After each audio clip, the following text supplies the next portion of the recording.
ദൈവത്തിൻ്റെ അതിപരിശുദ്ധമായ നാമം വാഴ്ത്തപ്പെടുമാറാകട്ടെ. ദൈവവചനാടിസ്ഥാനത്തിൽ നാം ചിന്തിച്ചുകൊണ്ടിരിക്കുന്ന യുഗങ്ങൾ എന്ന വിഷയവുമായി ബന്ധപ്പെട്ട് രണ്ടാമത്തെ ഭാഗമാണ് ഞാൻ ഇന്ന് പങ്കുവെക്കുവാൻ ആഗ്രഹിക്കുന്നത്.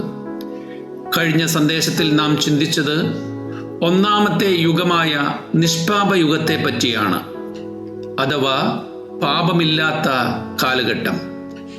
ദൈവം ആ യുഗത്തിൽ പ്രപഞ്ചത്തിൻ്റെ സൃഷ്ടി പൂർത്തിയാക്കി.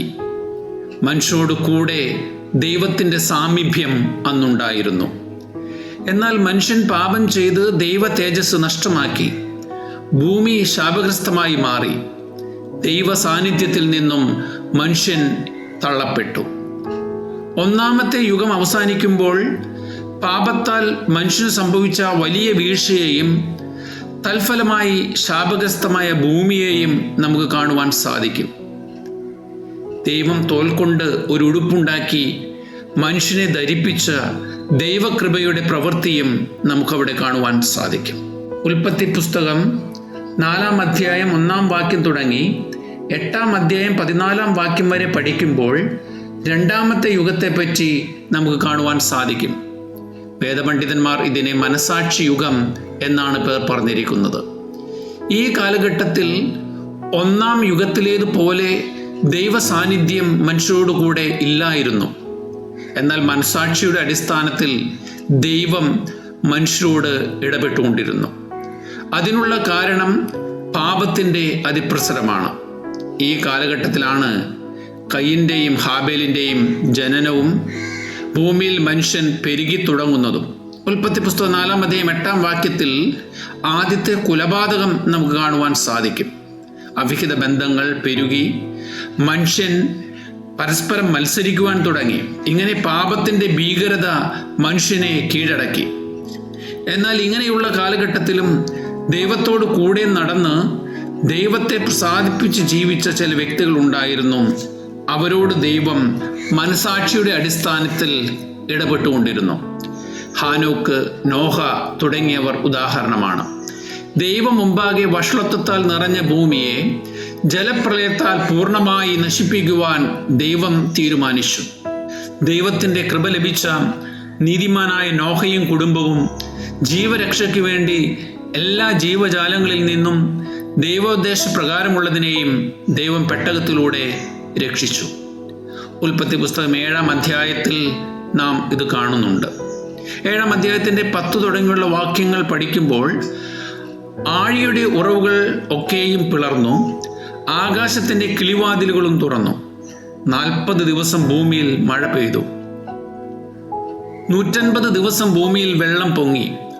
ഉയരമുള്ള പർവ്വതങ്ങൾക്കും 15 മുഴം ഉയരെ വെള്ളം പൊങ്ങി. സകല ജീവജാലങ്ങളും ജലപ്രളയത്താൽ നശിച്ചുപോയി. പാപത്താൽ മലീമസമായ സമൂഹത്തെ ദൈവം സൃഷ്ടിച്ചപ്പോൾ നീതിമാനായ നോഹയെയും കുടുംബത്തെയും ദൈവം രക്ഷിക്കുന്ന വസ്തുത നമുക്കിവിടെ കാണുവാൻ സാധിക്കും. ബൈബിൾ അടിസ്ഥാനത്തിലുള്ള വംശാവലി രേഖ നാം പഠിച്ചാൽ 1656 ഈ ജലപ്രളയം ഉണ്ടായി എന്ന് മനസ്സിലാക്കുവാൻ സാധിക്കും. രണ്ടാമത്തെ യുഗം ദൈവം മനസാക്ഷിയുടെ അടിസ്ഥാനത്തിൽ മനുഷ്യനോട് ഇടപെടുന്നു. അതിക്രമത്താൽ നിറഞ്ഞ ഭൂമിയെ ദൈവം പൂർണ്ണമായും നശിപ്പിച്ച് ദൈവകൃപ ലഭിച്ച നോഹയെയും കുടുംബത്തെയും ദൈവോദ്ദേശപ്രകാരം പെട്ടകത്തിൽ കയറ്റിയ ജീവജാലങ്ങളെയും മാത്രം പുതിയ ഭൂമിയിലേക്ക്, അഥവാ പുതിയ ഒരു യുഗത്തിലേക്ക് പ്രവേശിപ്പിക്കുന്നു. വിശുദ്ധ ബൈബിളിൽ പറഞ്ഞിരിക്കുന്ന കണക്കനുസരിച്ച് നോഹയുടെ 600-ാം സംവത്സരം 2-ാം മാസം 17-ാം തീയതി ജലപ്രളയം ആരംഭിക്കുന്നു. 601-ാം സംവത്സരം 1-ാം മാസം 1-ാം തീയതി പുതിയൊരു ഭൂമിയിലേക്ക് നോഹയും കുടുംബവും കാലെടുത്തു വെക്കുന്നു. പാപത്തിന് ദൈവം കൽപ്പിച്ച അതിഭയാനകമായ ശിക്ഷയുടെ കാലഘട്ടമായിട്ട് നമുക്ക് ഈ കാലഘട്ടത്തെ കാണുവാൻ സാധിക്കും. ഈ സമയത്തും മനുഷ്യർക്ക് രക്ഷപ്പെടുവാൻ ദൈവം സന്ദർഭം ഒരുക്കിയിരുന്നു. എന്നാൽ ദൈവവ്യവസ്ഥയ്ക്ക് കീഴ്പ്പെടുവാൻ മനുഷ്യൻ താല്പര്യപ്പെട്ടില്ല. പത്രോസ് അപ്പോസ്തലൻ തൻ്റെ 2-ാം ലേഖനത്തിൽ 2-ാം അധ്യായത്തിൽ ഈ വിഷയവുമായി ബന്ധപ്പെട്ട് ഇങ്ങനെ രേഖപ്പെടുത്തി വച്ചിട്ടുണ്ട്: ഭക്തി കെട്ടവരുടെ ലോകത്തിൽ ജലപ്രളയം വരുത്തിയപ്പോൾ നീതിപ്രസംഗിയായ നോഹയെ 7 പേരോടുകൂടെ ദൈവം പാലിച്ചു. അന്താരാഷ്ട്ര ഗവേഷകർ ആധുനിക തുർക്കിയിൽ നോഹയുടെ പെട്ടകത്തിൻ്റെ അവശിഷ്ടങ്ങൾ ഈ അടുത്ത നാളുകളിൽ കണ്ടെടുക്കുകയുണ്ടായി. ഈ ചരിത്ര സ്മാരകം വിളിച്ചറിയിക്കുന്ന ഒരു വസ്തുതയുണ്ട്. ഒരു കാലഘട്ടത്തിൽ അതിക്രമത്താൽ നിറഞ്ഞ ഭൂമിയെ ദൈവം നശിപ്പിച്ചപ്പോൾ നോഹയെയും കുടുംബത്തെയും അത്ഭുതകരമായി രക്ഷിച്ച വലിയ വസ്തുത. ഈ യുഗാന്ത്യത്തിൽ നീതിമാനായ നോഹ എന്നൊരുവൻ അതിക്രമത്താൽ നിറഞ്ഞ ഭൂമിക്ക് മീതെ വരുവാൻ പോകുന്ന ദൈവിക ന്യായവിധി വിളിച്ചു പറഞ്ഞു. പക്ഷെ ആരും അത് അംഗീകരിച്ചില്ല. ആ തലമുറയെ പൂർണ്ണമായും ദൈവം ആ യുഗാന്ത്യത്തിൽ നശിപ്പിച്ചു.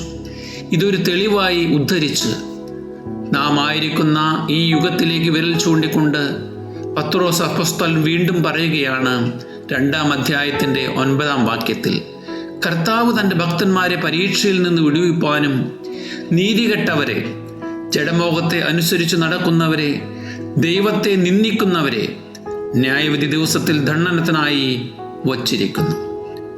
വരുവാൻ പോകുന്ന യുഗാന്ത്യത്തിലും 2 വിഭാഗക്കാരായി ഈ ലോകത്തിലെ ജനം വേർപിരിയും.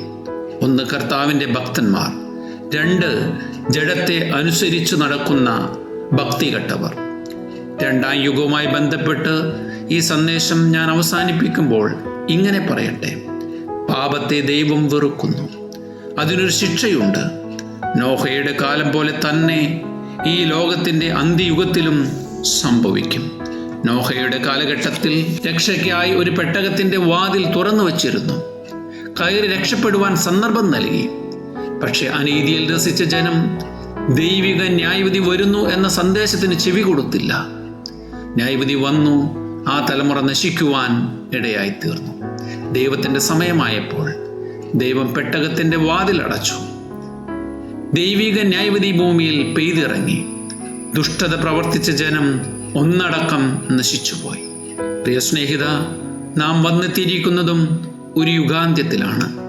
ഈ ലോക സംഭവങ്ങൾ അത് ബോധ്യപ്പെടുത്തുന്നുണ്ട്. ഈ യുഗാന്ത്യത്തിലും ഒരു വേർപെടുത്തൽ ഈ ലോകത്തിൽ സംഭവിക്കും. ദൈവത്തിനായി കാത്തു സൂക്ഷിച്ചവർ ഈ ഭൂമിയിൽ വരുന്ന അന്ത്യന്യായവിധിയിൽ ദൈവിക സംരക്ഷണത്തിൽ ആയിരിക്കും.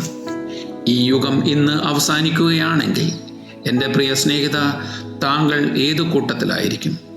തിരക്കിട്ട ജീവിതയാത്രയിൽ ഒന്ന് ചിന്തിക്കുവാൻ ഞാൻ സ്നേഹത്തിൻ്റെ ഭാഷയിൽ ഓർമ്മപ്പെടുത്തുകയാണ്. വരുവാൻ പോകുന്ന ദൈവിക ന്യായവിധിയുടെ സന്ദേശം താങ്കൾ കേൾക്കണം. ഈ ജീവിതയാത്രയെപ്പറ്റി വിലയിരുത്തണം. ദൈവകൃപയുടെ വാതിൽ താങ്കളുടെ രക്ഷയ്ക്കായി ദൈവം താങ്കളുടെ സമീപെ തുറന്നു വച്ചിരിക്കുന്നു. രക്ഷ തേടി എവിടേക്കും യാത്ര ചെയ്യേണ്ട ആവശ്യമില്ല. ഒരു പ്രവൃത്തിയും ചെയ്യേണ്ട ആവശ്യമില്ല. ഒന്നും മുടക്കേണ്ട ആവശ്യമില്ല. വിശ്വാസത്താൽ ആ ദൈവകൃപയുടെ പെട്ടകത്തിലേക്ക് പ്രവേശിക്കുക. ന്യായവിധിയിൽ നിന്നും ഒഴിവാകുക. എത്ര നാൾ ഈ ദൈവകൃപയുടെ വാതിൽ താങ്കൾക്ക് മുമ്പിൽ തുറന്നിരിക്കും എന്ന് നമുക്കറിഞ്ഞുകൂടാ. അത് ദൈവിക പദ്ധതിയിൽപ്പെട്ട കാര്യമാണ്. ഒരിക്കൽ ദൈവം ഈ ദൈവകൃപയുടെ വാതിൽ അടയ്ക്കും. ഈ ലോകം നിത്യമായ ന്യായവിധിയിലേക്ക് ഇടപെടും. ഈ കാലഘട്ടത്തിൽ താങ്കൾ ദൈവകൃപയുടെ സംരക്ഷണത്തിൽ ആയിരിക്കുമോ? അല്ലെങ്കിൽ എന്നേക്കുമായി കൈവിടപ്പെട്ട നിത്യ ശിക്ഷാവിധിക്കാരുടെ കൂട്ടത്തിലായിരിക്കുമോ? ആഴമായി ചിന്തിക്കുവാൻ ഈ ലഘു സന്ദേശം മുഖാന്തരമാകട്ടെ. ദൈവം ഏവരെയും ധാരാളമായി അനുഗ്രഹിക്കുമാറാകട്ടെ.